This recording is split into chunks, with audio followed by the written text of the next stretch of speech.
tiroteios no bairro Restinga viraram rotina nos últimos dias. Um homicídio que ocorreu em janeiro deste ano teria acirrado ainda mais a violência entre as facções no local.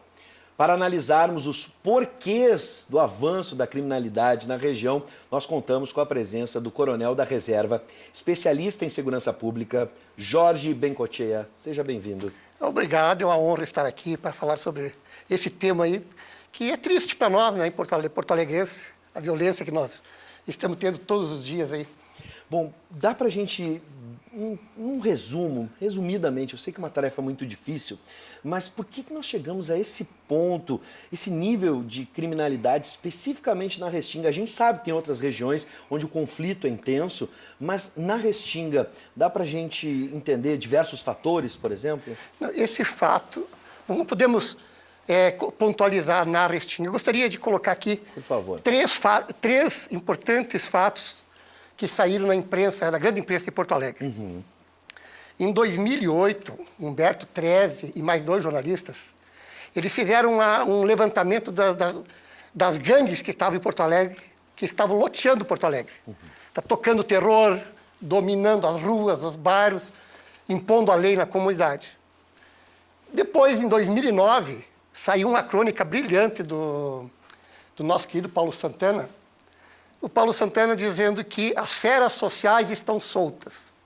O pânico está se instalando assustadoramente em nosso meio. E, em 2010, o IOT, com sua criatividade, caracterizou o Rio de Janeiro cravado de balas, apontando para um Rio Grande assustado. Eu sou você amanhã. Aí começa a nossa tragédia. Sim. E nós temos praticamente em Porto Alegre mais de 240 facções impondo a lei. Dominam os bairros, dominam presídios. Sim. Só na Restinga nós temos 17 facções. Bom, a primeira pergunta que ele faz sobre essas facções, já, por exemplo, traçando um paralelo com o Rio de Janeiro, em um determinado momento, todo o Brasil olhava apenas para o Rio de Janeiro e o Rio Grande do Sul parecia tão distante dessa realidade. E estava presente. Essas facções começam migrando do Rio de Janeiro para cá ou são facções que começam a se formar aqui mesmo? São nossas. Nós tivemos uma falange vermelha no Presídio Central e temos criado aqui, por exemplo, na Lomba do Pinheiro, nós temos ali os balas, antibala, né? Nós temos no Central também os mano, né? e os amigos, parece que é. Então, essas gangues, elas se... Os balas na cara que ficaram tão famosas. Esses aí são do lado do Pinheiro, da Lomba do Pinheiro, os balas da cara e os adversários deles, os rivais. Então, eles se formam, porque as leis que nós temos, elas são permissivas demais. Então, e a nossa justiça trata com leniência. Não houve um caso na Restinga em que um assassino ali foi filmado atirando, executando um outro, e a justiça soltou imediatamente porque não tinha provas. Quer dizer, não deram nem tempo da Polícia Civil de buscar as provas contra... Então, não há uma forma, não existe uma fórmula para combater essas facções sem que se tenha um sistema de justiça criminal integrado, coativo e comprometido com a ordem pública. E quando eu falo em sistema de justiça criminal, eu falo em judiciário, eu falo em Ministério Público, eu falo em forças policiais, eu falo em defensoria e eu falo nos órgãos da execução penal. Se não funcionar esse sistema integrado, comprometido com a ordem pública e com a segurança da população, não vai dar certo nunca. Bom, você que está nos assistindo aí, especialmente se você é do bairro Restinga, claro, se precisar ser anônima essa participação, a gente pode proteger então a sua participação, deixando só mensagem de texto. Mensagem de texto 99588-2374, se quiser fazer algum relato, nos trazer informações também, seja bem-vindo pelo WhatsApp. Bom, o senhor falou nesse complexo aí envolvendo diversos entes e instituições da segurança pública. Agora, especificamente falando da polícia, que é o confronto mais próximo e direto com o que está acontecendo.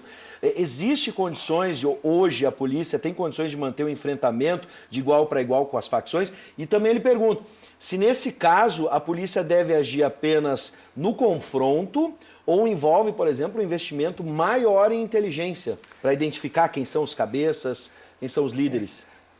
Infelizmente, Nós vivemos uma política de segurança, nós temos uma política de segurança, ela é uma política partidária, é de governo, e não de Estado e nem de polícia. E eu digo isso aí, dando exemplo, Território da Paz e os UPP no Rio de Janeiro. São grandes ideias. Por que são grandes ideias? Porque elas se fundamentam numa filosofia de policiamento comunitário, que diz que é o policiamento aproximado, quer dizer, colocar policiamento nas comunidades que precisam, que é muito bom. Então, vamos saturar lá de policiais, vamos colocar policiais comprometidos com a comunidade, fazer reuniões comunitárias, colocar políticas sociais, muito bom. Só que isso não é suficiente. Por que não é suficiente? Porque é um analgésico. Como é que faz? O que faz um médico?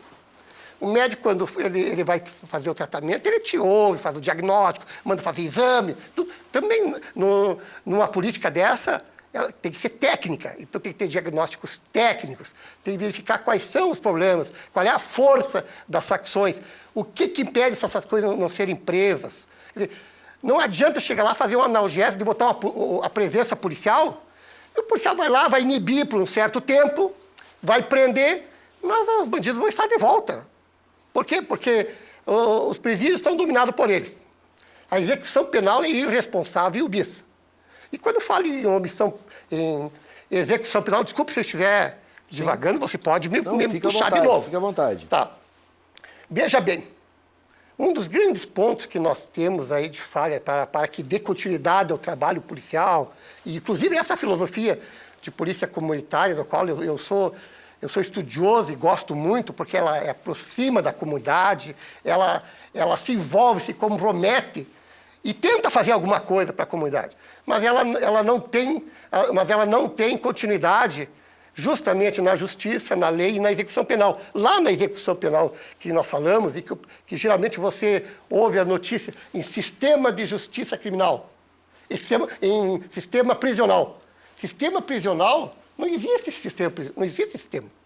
Porque sistema é um conjunto de operações, de instrumentos, de instituições, não é ou não é? Sim. Então, mas o que existe na lei é um sistema de execução penal.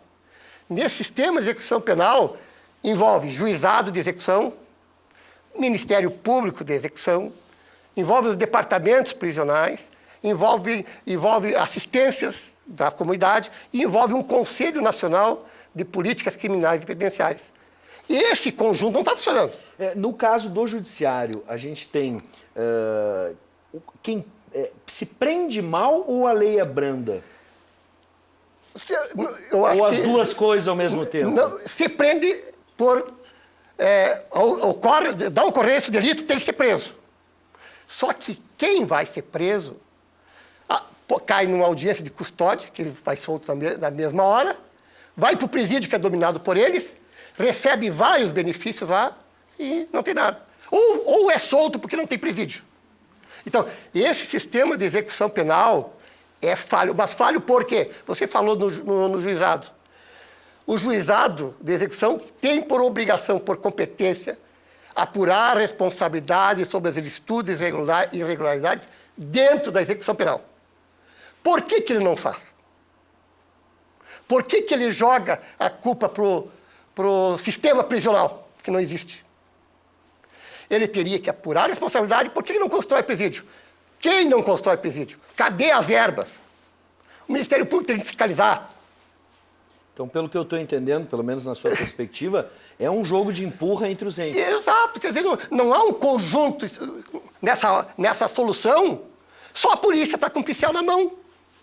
Não tem a escada. A escada é a lei, a justiça, é a execução penal. Sim. Então, o policial é jogado no enfrentamento do crime de duas formas. A preventiva ele já acabou, porque o governo sucateou os efetivos. A brigada, na minha época da ativa, tinha 35 mil homens. Hoje tem 15 mil homens. A Polícia Civil tinha 5 mil, hoje tem 5 mil. E aumentou mais de 40%, 50% a população. E a criminalidade muito mais. Quer dizer, a política que está fazendo de segurança pública está sendo política partidária. E não uma política de Estado que construa esse sistema de justiça criminal, fortaleça esse sistema com leis duras, como o juiz Moro quer fazer, pelo menos ele está pretendendo fazer, né? Se isole os chefes do tráfico e que se puna com rigor os pequenos crimes. Na sua concepção, coronel, a gente deveria, curto prazo, pelo que eu entendi, fortalecer a polícia. Curto prazo. Né? Vamos tentar dividir entre curto, médio e longo prazo. Porque eu preferia diferente. Eu preferia primeiro fortalecer a lei. Porque a polícia... É um processo complexo. Não, é urgente. Sim. É complexo, mas é urgente. Porque nós estamos perdendo a guerra. Clausewitz, que é um dos maiores estrategistas, já dizia: quanto mais você demorar a combater o inimigo, mais ele vai se adaptar às suas técnicas. Tem um outro criminalista americano que diz que o crime é tipo um pingo d'água.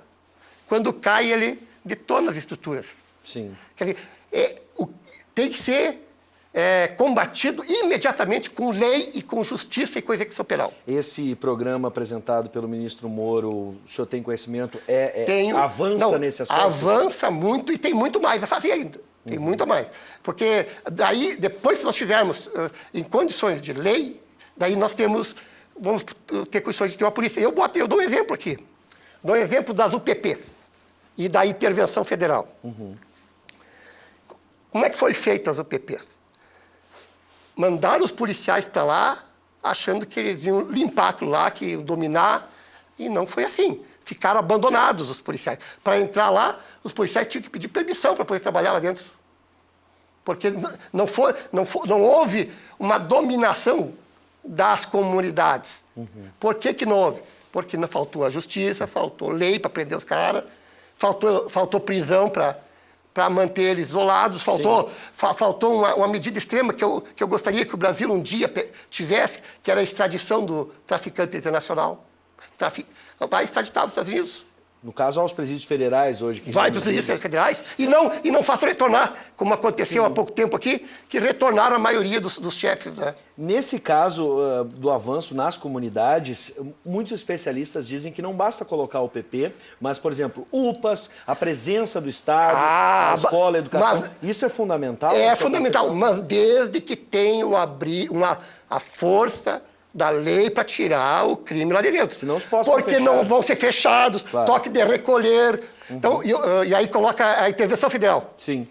Vamos para a intervenção federal. Sim. Por que deu errado? Olha, quantos militares foram colocados nas ruas? No Rio de Janeiro. No Rio de Janeiro. E por que não deu certo? Justamente que a força da polícia ou das armas, sem a força da lei e da justiça, não funciona. Bom, aí nesse caso nós tivemos aqui recentemente o exemplo da Força Nacional que deixou o Rio Grande do Sul recentemente e muitos apontaram, muitos moradores do bairro Restinga, isso eu ouvi em entrevista na Rádio Bandeirantes, né, muitos relatavam e até se escondiam por medo, por represália, dizendo que desde a Força Nacional esteve presente num último momento, foi se reduzindo o plantel, né, o contingente, e aí num último momento estavam presentes nesses bairros estratégicos como a Restinga. Ali também foi a presença da Força Nacional, coibiu de certa forma, a partir da saída a coisa intensificou? A Força Nacional, assim como a força alegórica que o Chime fez, a força gaúcha criada pelo Chime dentro da secretaria, que é uma força política, isso aí é paliativos, são paliativos. Eu não vejo segurança pública com paliativos. Eu acho que segurança pública não temos que tratar com amadorismo. A comunidade até pode se sentir bem, porque a visibilidade da polícia te dá uma sensação de segurança, mas não a segurança.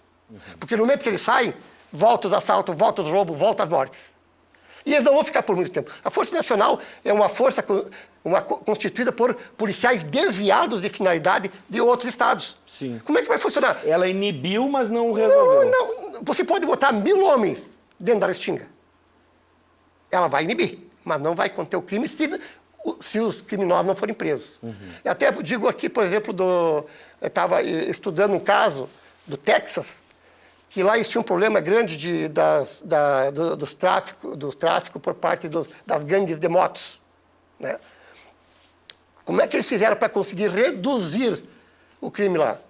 Conseguiram reduzir prendendo os chefes e determinando que, se fosse encontrado com arma de guerra, eram terroristas e contra a soberania nacional. Quer dizer, é lei.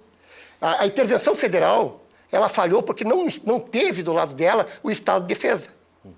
Porque o estado de defesa iria permitir com que as Forças Armadas tivessem todas as condições que teve no Haiti para impor cerco, para desalojar os traficantes das comunidades, para ocupar as comunidades e para permitir que a polícia e que as políticas sociais, que as políticas culturais entrassem sem serem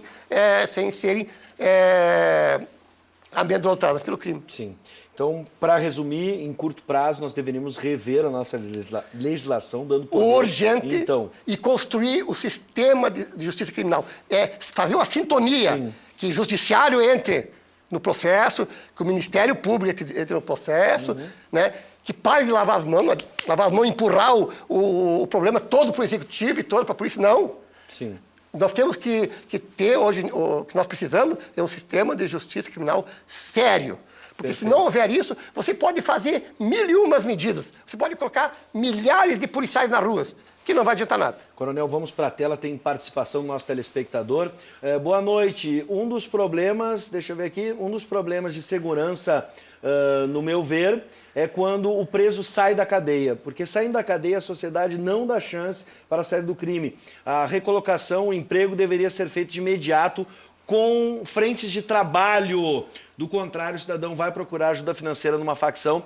É a opinião do Jackson de Gravataí. Obrigado pela participação, Jackson. Muito boa essa participação dele, porque eu defendo nos meus trabalhos e nos meus sites, eu defendo que esse sistema de execução penal, sim, ele tem que ter presídios já para funcionar para atender o objetivo da execução penal, que é a ressocialização, que é a reeducação, reintegração social. Quer dizer, presídios pequenos em cada município, cada município deveria ser obrigado a ter um presídio desses. Sim. Justamente para tirar quem quer trabalhar, quem quer se ressocializar, ele vai para esses presídios. Sim. Né? E nos presídios, e nas cidades de micro-regiões faz presídio de segurança máxima. Sim. Agora, são duas questões que a execução penal tem que entender. Primeiro, a finalidade da pena, que a pessoa tem que ser punida. O crime não pode compensar. Qual é a máxima que está no meio do crime? Pode fazer que não dá nada. Sim. Então, eles cometem crime. Agora, se você conseguir formatar uma estrutura prisional, não sistema, estrutura prisional, de modo que temos em cada município um presídio que tenha as APAC, o modelo APAC, que é o modelo que é conveniado com o mercado local, com a economia local, e lá eles trabalham para aqueles que querem se recuperar. Sim. Quem não quer vai ficar isolado. Bom, eu quero agradecer o olhar, a presença e a palavra do Coronel da Reserva, especialista em segurança pública, Jorge Bencochea. Seja sempre bem-vindo. Obrigado, espero ter contribuído. Sem dúvida contribuiu, espero revê-lo em uma outra oportunidade para a gente discutir números ou situações melhores do que essa. Seja sempre bem-vindo. Obrigado a todos. Obrigado.